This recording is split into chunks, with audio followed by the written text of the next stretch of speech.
Before we begin, I need to share an important disclaimer with you. Everything we discuss today is general information only. It is not personal financial advice. Your circumstances are unique. Before making any decisions about your family business or your financial future, please speak with a qualified accountant, financial advisor, or solicitor who understands your specific situation. Now, let's begin. Picture this moment with me. You're sitting at your kitchen table. Maybe it's early morning. Maybe you've got a cup of tea going cold in front of you, and you're thinking about the business you built, the business that's been your life for 20, 30, maybe 40 years. And there's this weight sitting on your chest, this question that keeps you awake at 3 in the morning. What happens to everything you've built? What happens to the people who depend on it? What happens to your family? You're not alone in feeling this way. I've sat across from hundreds of business owners just like you, people who poured their heart and soul into building something from nothing, and now they're facing one of the hardest transitions of their lives, the succession plan. Here's what I know to be true. You didn't build your business to create stress for your family. You built it to create opportunity, to create security, to leave something behind that matters. But without a proper succession plan, that legacy can unravel faster than you ever imagined. I've seen it happen. Families torn apart over who gets what. Businesses that survived recessions and market crashes crumble within 2 years of the founder stepping aside. Life savings disappearing into legal battles and tax bills that could have been avoided. And I've also seen the opposite. I've seen families come together. I've seen businesses thrive for generations. I've seen parents retire with dignity and peace of mind, knowing they've set their children up for success, not stress. The difference between these two outcomes isn't luck, it's planning. It's having the difficult conversations early. It's understanding the choices available to you and making decisions while you're still healthy, still clear-minded, still in control. Today, we're going to walk through this together. We're going to look at what a proper succession plan actually means for an Australian family business, not some American corporate strategy, not some theoretical exercise, but real, practical, Australian-focused planning that protects your wealth, protects your family, and protects the legacy you've spent your life building. The Australian context. Let's wind the clock back for a moment. Let's go back to the Australia of the 1970s and 80s. Back then, family business succession was simpler. Not easier, mind you, but simpler. If you owned a corner shop, a farm, a trucking company, or a small manufacturing business, the path forward was relatively straightforward. You handed it to your son. Occasionally your daughter, but let's be honest about how things were back then. The assumption was clear. The eldest child, usually male, would take over. Everyone knew their role. The tax system was different too. Capital gains tax didn't even exist in Australia until 1985. Can you imagine? Before that, if you sold your business, the profit was generally tax-free. Estate duties were abolished state by state through the 70s and early 80s. Succession was primarily a family decision, not a tax minefield. But here's what's changed. Everything. Today's family businesses are more complex. You might have a family trust holding the business, maybe a self-managed super fund involved, perhaps multiple entities, property holdings, intellectual property, digital assets. The structure that once protected you and minimized tax now creates succession complexity. The tax environment is different too. We've got capital gains tax to consider, small business CGT concessions that are incredibly valuable but come with strict conditions, Division 7A rules if you have a company, superannuation caps and contribution limits, Centrelink asset test thresholds. It's a web of interconnected rules that can trap the unprepared. And here's the big one. Family dynamics have changed. In the 1970s, if Dad said, "This is how it's going to be," that was usually the end of the discussion. Today, Your children have their own careers, their own financial independence, their own views on fairness and equity. They might not want the business. They might want to sell it. They might disagree about its value. I had a client, a man in his early 70s, who ran a successful plumbing supplies business in regional New South Wales. He always assumed his son would take over. The boy grew up in the business, worked summers in the warehouse, knew every supplier. But when the time came, the son sat him down and said, "Dad, I love you, but I don't want this life. I want to teach. I want weekends with my kids. I don't want the stress you carried." That father was devastated. He felt rejected. He felt like he'd failed. But here's what he didn't realize at the time. His son wasn't rejecting him. His son was choosing a different path, and that's okay. That's actually healthy. But without a succession plan that accounted for this possibility, that business owner was stuck. No exit strategy, no plan B, just confusion and hurt feelings. This is the Australia we live in now. We've got the highest life expectancies we've ever had. Many of you listening will live into your 90s.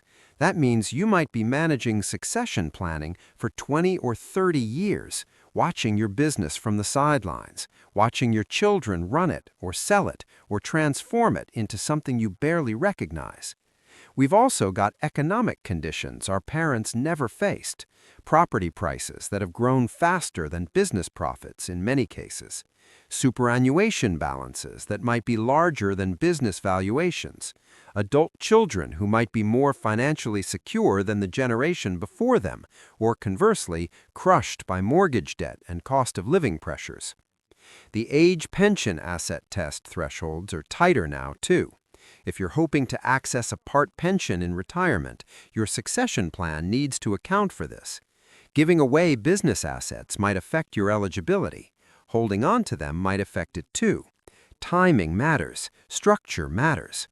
And let's talk about the elephant in the room, the emotional side. Your business isn't just an asset on a balance sheet. It's your identity. It's the thing you talk about at barbecues. It's the reason you wake up in the morning. Letting go of that is grief, real grief, and nobody prepares you for it.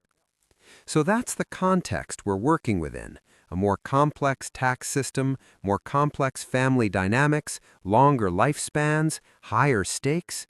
But here's the good news. The tools available to handle succession planning are better than ever before. The small business CGT concessions alone can save you hundreds of thousands of dollars in tax if used correctly. Family trusts and succession deeds can protect assets and clarify intentions. Life insurance and buy-sell agreements can provide certainty and liquidity. The question isn't whether you can create a successful succession plan. The question is whether you'll start soon enough. The Deep Dive, Part 1. Let's get into the technical details now, but I promise you I'm going to explain this in plain English. No jargon, no assumptions that you've got an accounting degree. First, let's define what we mean by succession planning. A succession plan is a documented strategy for transferring ownership and control of your business. It covers who gets what, when they get it, how they get it, and what happens if things don't go according to plan. Notice I said ownership and control. These are two different things. You can give your children ownership of your business while you retain control. You can hand over day-to-day control while you keep ownership, or you can transfer both at once. Each option has different implications. Let's start with the structure of your business because this determines everything else. In Australia, family businesses typically operate through one of four structures: sole trader, partnership, company, trust, sometimes a combination of these. If you're a sole trader, succession is relatively simple from a legal perspective. You either sell the business to a third party, sell it to a family member, or wind it up. The challenge with sole traders is that the business is you, your reputation, your relationships, your expertise. That's hard to transfer. If you're in a partnership, your partnership agreement should already outline what happens if one partner wants to exit, but many older partnership agreements don't, or they haven't been reviewed in decades. This can create enormous problems. I've seen equal partners end up in bitter disputes because nobody documented what the business is worth or how to value each person's share. Most family businesses operate through a company, a trust, or both. A company structure means the business is a separate legal entity. You own shares in that company. Succession means transferring those shares to the next generation or to a buyer. The advantage is clear separation between you personally and the business. The disadvantage is complexity and the need to comply with corporations law. Trusts are incredibly popular in Australia for family businesses. A discretionary trust allows you to distribute income flexibly among family members. It provides asset protection. But trusts have a limited lifespan. In most states, a trust must end within 80 years of creation. And when it vests, all the assets get distributed according to the trust deed. If you set up your family trust in 1980, it vests in 2060. That might be in your children's lifetime, not just yours. Many of you will have a combination structure, a family trust that holds shares in a trading company, maybe a self-managed super fund that owns commercial property leased to your business, maybe a unit trust that owns equipment. Each entity needs to be considered in your succession plan. Now let's talk about the tax side, because this is where most people get tripped up. When you transfer a business, several taxes might apply: capital gains tax, goods and services tax, stamp duty in some cases, income tax if there's deemed dividends involved. The big one is capital gains tax. If you've owned your business since before 1985, you've got a massive advantage. Any appreciation in value up to September 1985 is generally tax-free, but anything after that is potentially taxable. Here's where it gets interesting. Australia has some of the most generous small business capital gains tax concessions in the world. If you qualify, you can reduce your capital gains tax bill to zero, completely eliminate it. But you need to meet strict conditions. There are 4 main concessions: the small business 15-year exemption, the small business 50% reduction, the retirement exemption, and the rollover relief. You can use these concessions together in some cases. The 15-year exemption is the gold standard. If you've owned your business for at least 15 continuous years and you're 55 or over and retiring, or you're permanently incapacitated, you can disregard the entire capital gain. No tax, not a reduced rate, no tax at all. Think about what that means. If your business is worth $2 million and you bought it or started it for $100,000, you've got a capital gain of $1.9 million. Without the exemption, you might pay $400,000 or more in tax. With the exemption, you pay nothing. But you've got to meet the conditions. You need to have owned the asset for 15 years, not 14 years and 11 months, 15 years. The business needs to be an active business, not just passive investments. And if the business is owned by a company or trust, that entity needs to have owned it for 15 years, not you personally necessarily. The 50% reduction works differently. This reduces your capital gain by 50% before you apply the general CGT discount. So you're effectively paying tax on only 25% of the gain if you've held the asset for more than 12 months. Still significant savings. The retirement exemption allows you to contribute up to $500,000 of capital proceeds into superannuation, regardless of the usual contribution caps, and it's exempt from CGT. This is per person, so if you and your spouse both qualify, that's up to $1 million you can move into the tax-sheltered superannuation environment. Rollover relief allows you to defer paying CGT if you're transferring the business to another entity you control or to your children and they're continuing the business. The tax liability doesn't disappear, it rolls over to the new owner, but it gives you time and flexibility. Now here's what most people don't realize.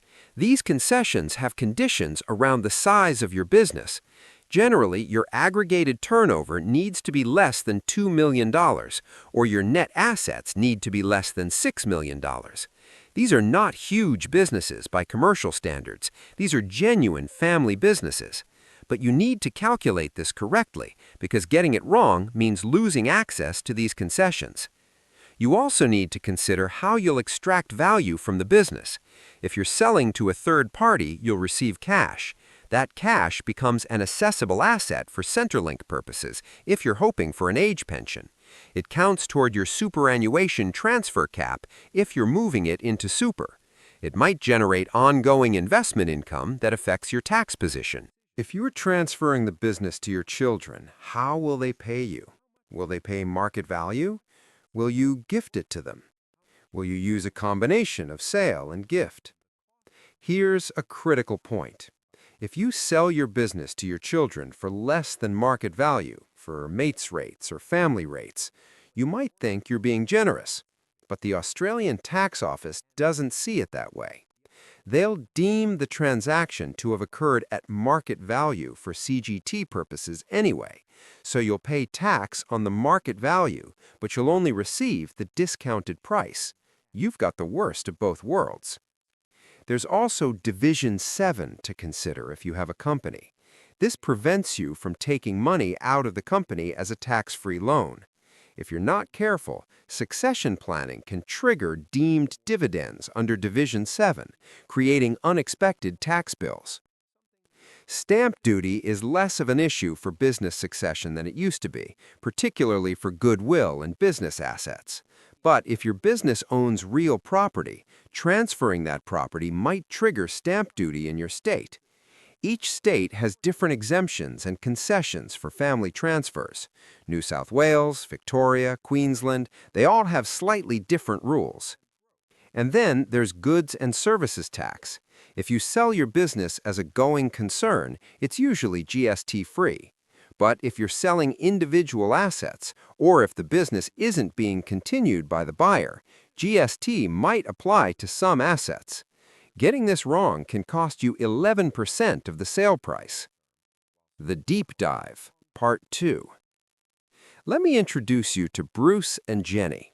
They're not real people, but their story is based on dozens of real families I've worked with over the years. Bruce and Jenny are both 68. They own a family-run electrical contracting business in suburban Melbourne. Bruce started the business 40 years ago, working out of a van. Over the decades, he built it into a solid operation. 8 employees, commercial and residential clients, steady turnover of around $1.8 million a year. The business is held in a family trust. They also own the warehouse the business operates from, held in their self-managed super fund. They've got 2 children. Michael is 42, works in the business as a qualified electrician, and has been involved for 20 years. Sarah is 39, lives in Brisbane, works as a school teacher, has no interest in the electrical trade. Bruce is getting tired. His knees hurt, he's had a minor heart scare. He wants to slow down, but he doesn't know how. Jenny handles the books and the invoicing, but she's ready to retire too. They've saved reasonably well, about $600,000 in superannuation between them. The warehouse in the superfund is worth about $800,000. And the business itself, well, that's the question. Bruce thinks the business is worth at least $1.5 million. After all, look at the turnover, look at the client list. Michael thinks it's worth maybe $600,000 because so much of the business relies on Bruce's reputation and relationships. Sarah doesn't know what it's worth, but she knows she wants her fair share. She's got a mortgage in Brisbane, and she's feeling like Michael is getting all the benefits of their parents' hard work. Sound familiar? This is where succession planning falls apart for so many families, not because of tax law, not because of complex structures, but because of unclear expectations and poor communication. Let's walk through what happens if Bruce and Jenny don't create a proper succession plan. Bruce has a stroke. He's unable to work. Michael tries to keep the business running, but without Bruce, 3 of their biggest commercial clients move to other contractors. Revenue drops by 30% within 6 months. Jenny is overwhelmed trying to manage the administration while also caring for Bruce. Michael is working 70-hour weeks, stressed, and his own marriage is suffering. Sarah calls from Brisbane worried about their parents, and she asks the question that changes everything. What are we going to do with the business? Should we sell it? Michael erupts. I've spent 20 years building this with Dad, and you want to sell it out under me? Sarah fires back. I'm entitled to half of everything they've built.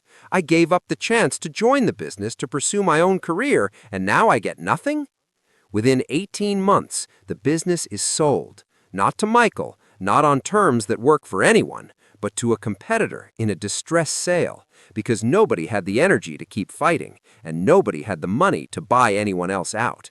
Bruce and Jenny's legacy, 40 years of work, sold for $400,000.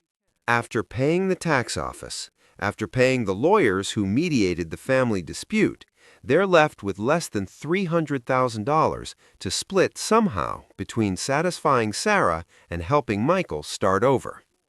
This is the nightmare scenario, and it's not rare. It happens every single day in Australia. Now let's rewind. Let's see what happens if Bruce and Jenny create a proper succession plan. At age 65, they sit down with their accountant, their financial advisor, and their solicitor. They have the difficult conversations.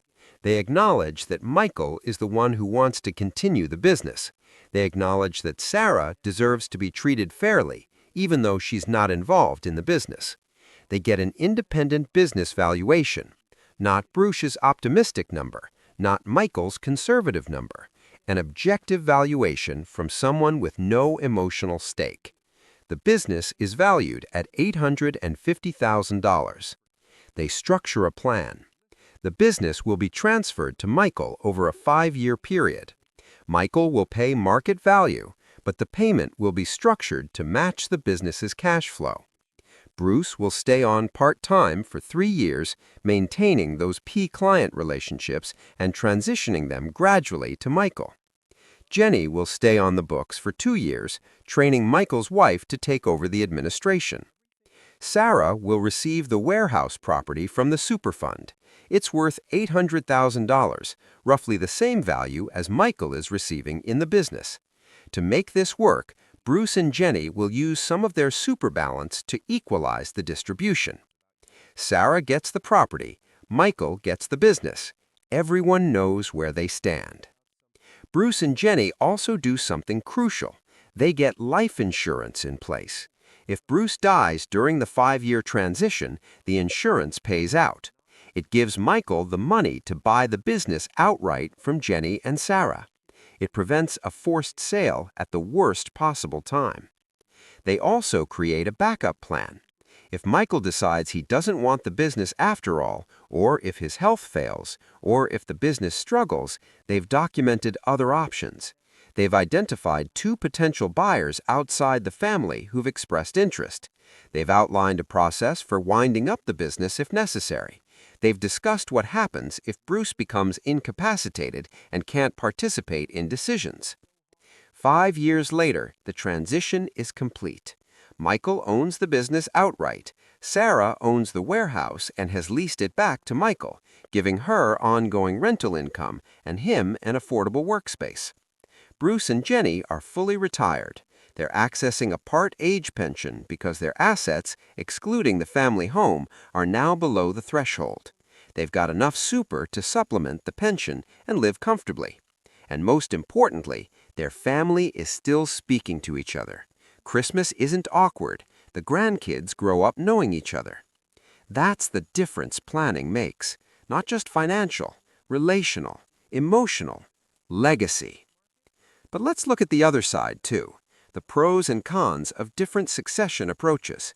If you sell your business to your children, the pros are clear. You keep the business in the family. You give your children an established income source.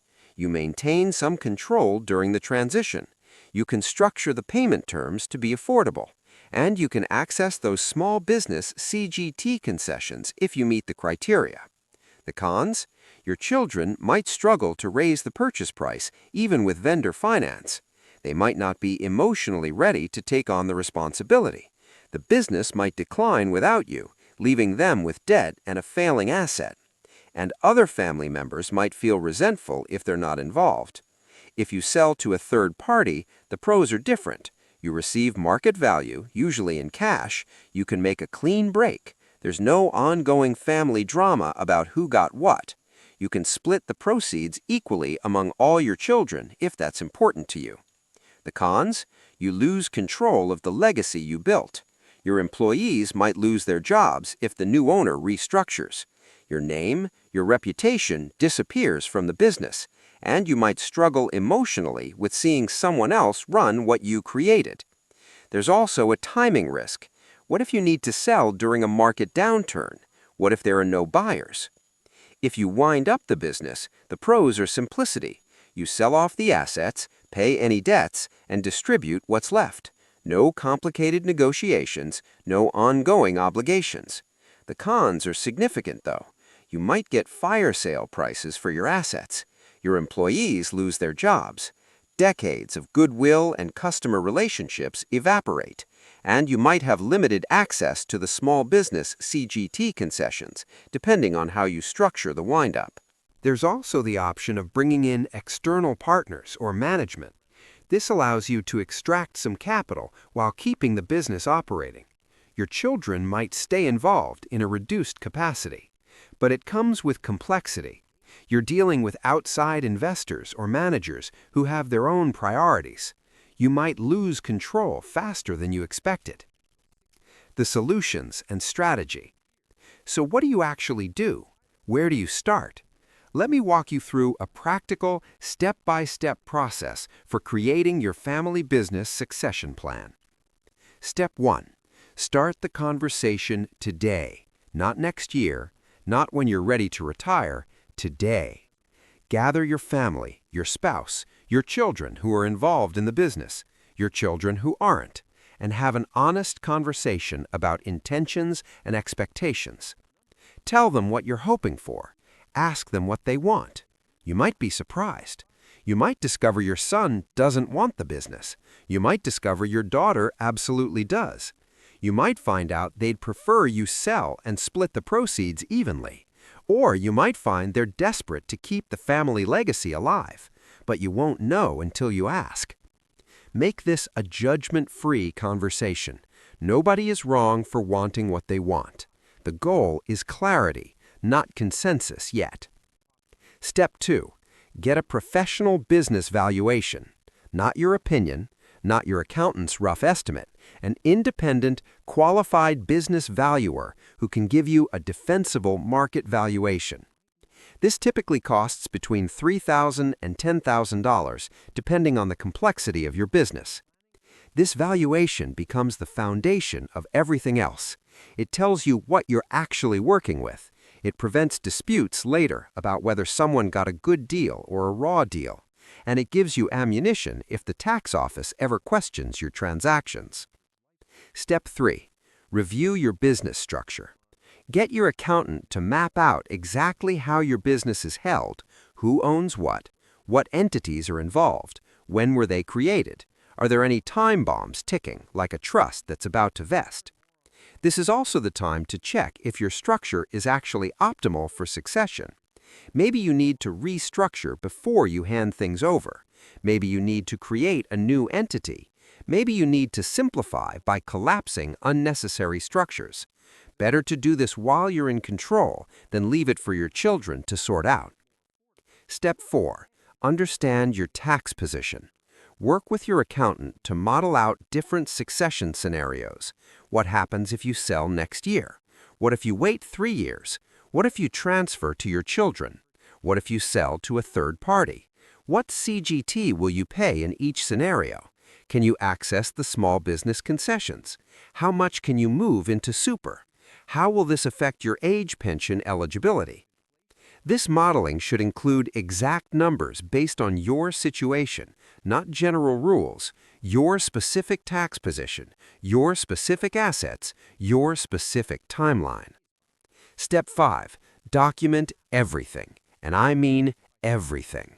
You need a formal succession plan document. This isn't something you scribble on a napkin. This is a legal document prepared by a solicitor who specializes in business and estate planning. Your succession plan should include several components: a clear statement of your intentions, who gets what and when, how the business will be valued, how payment will be structured if there's a purchase involved, what happens if key people die or become incapacitated during the transition, how disputes will be resolved, and how the plan will be reviewed and updated over time. You also need to update your will. Your will and your succession plan need to work together, not contradict each other.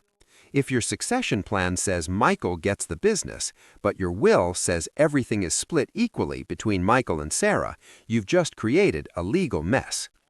Consider creating a family trust deed of variation if you're using a trust structure. This allows you to clarify who the beneficiaries are, what their entitlements are, and how decisions get made. It can prevent future disputes about trust distributions. Step 6. Put the right protections in place. This means insurance. Life insurance to fund a buyout if you die unexpectedly.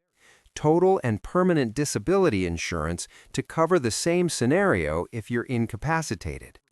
Trauma insurance to give you financial breathing room if you have a health crisis but survive.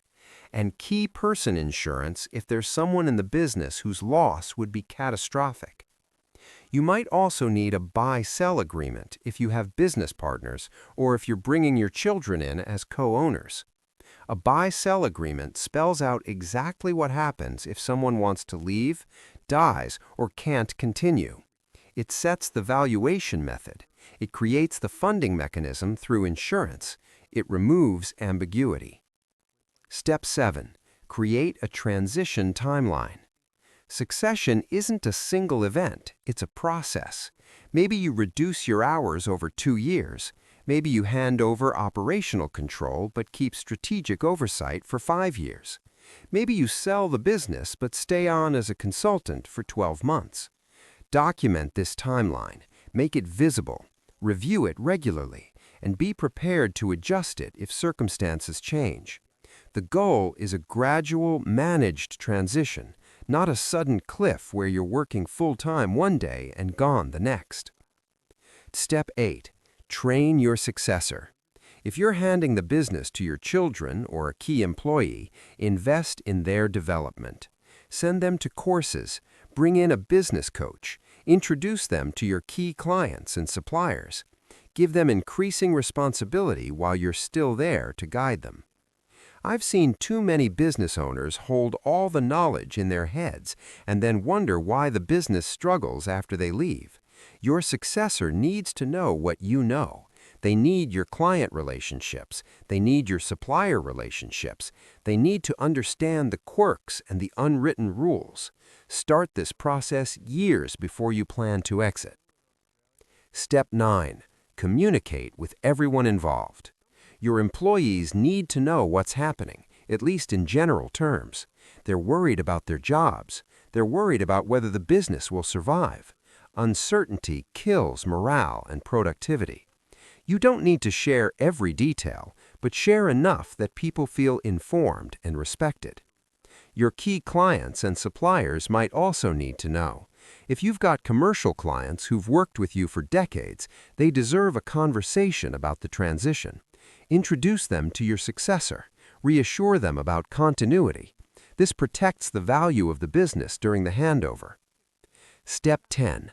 Plan for your life after the business. This is the step most people skip, and it's the one that causes the most pain. Who are you when you're not the business owner? What will you do with your time? What will give you purpose and meaning? I've watched strong, capable business owners fall into depression after selling their business because they didn't prepare for this transition.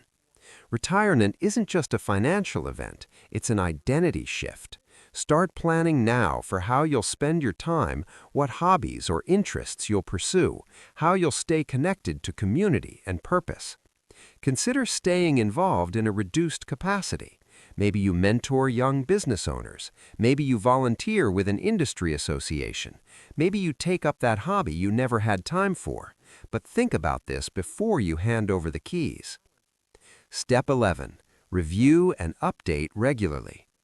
Your succession plan isn't a set-and-forget document.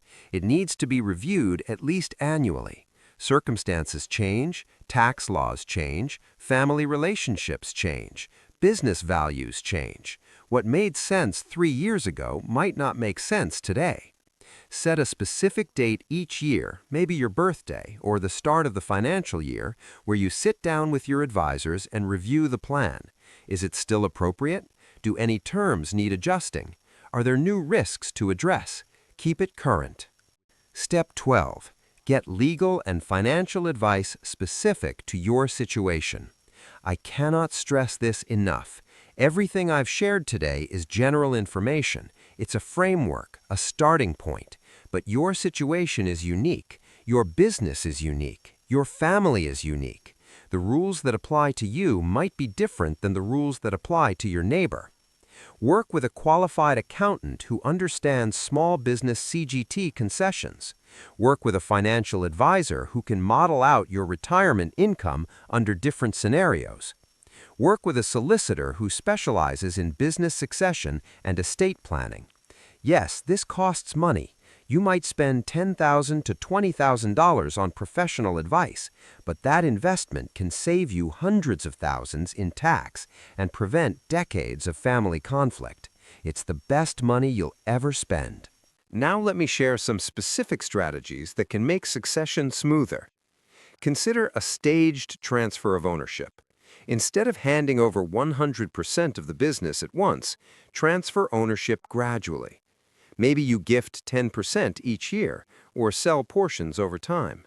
This allows your children to demonstrate they can handle the responsibility. It gives you the option to reverse course if things aren't working. And it can provide tax benefits by spreading the CGT liability over multiple years in some cases. Use super contributions strategically. Remember that retirement exemption I mentioned? You can contribute up to $500,000 from the sale of your business into super, outside the normal contribution caps. If you're married, your spouse can do the same. That's up to $1 million moved into a tax-advantaged environment. Inside super, investment earnings are taxed at a maximum of 15% in accumulation phase and 0 in retirement phase once you've met a condition of release. This is incredibly powerful. Consider family loan arrangements. If your children are buying the business from you, you might vendor finance the purchase. You become the bank. They pay you back over time with interest. This gives them affordable access to capital. It gives you ongoing income, and the interest payments are tax-deductible to them in many cases. Just make sure the loan is properly documented with a formal agreement, market interest rates, and a realistic repayment schedule. Otherwise, the tax office might deem it a sham and create problems. Look into pre-CGT assets. If you started your business before September 1985, portions of it might be pre-CGT and exempt from capital gains tax entirely. Your accountant can help you identify which assets fall into this category. Structuring your sale to maximize pre-CGT asset treatment can save enormous amounts of tax. Use the main residence exemption creatively. If you run your business from home, or if you used to run it from a property that's now your main residence, there might be opportunities to claim partial main residence exemption on the capital gain. The rules are complex here, but it's worth exploring with your accountant. Think about timing. When you exit can be just as important as how you exit. Are you retiring in a low-income year? That might be the perfect time to realize a capital gain because you'll pay less tax.